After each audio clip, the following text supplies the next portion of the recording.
wonderful occasion that we get the chance to meet you together, all the EU ambassadors, both who are here, based here, or those who are in Delhi.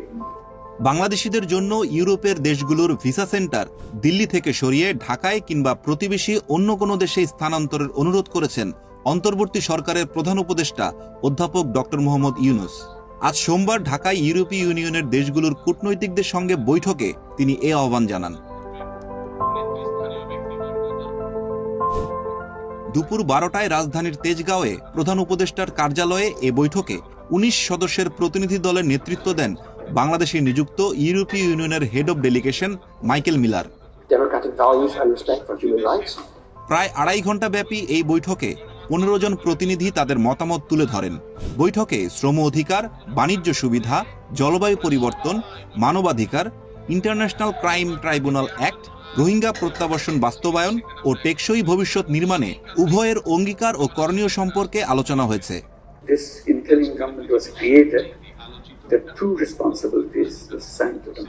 সংস্কার প্রক্রিয়ায় প্রধান উপদেষ্টাকে পূর্ণ সমর্থন জানিয়েছেন EU প্রতিনিধিরা।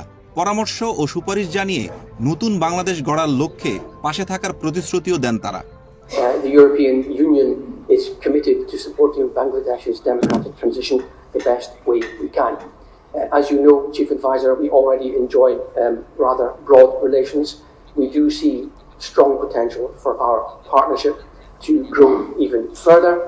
We have held a number of meetings recently, and as you know, we have also launched discussions on a new comprehensive partnership and cooperation agreement.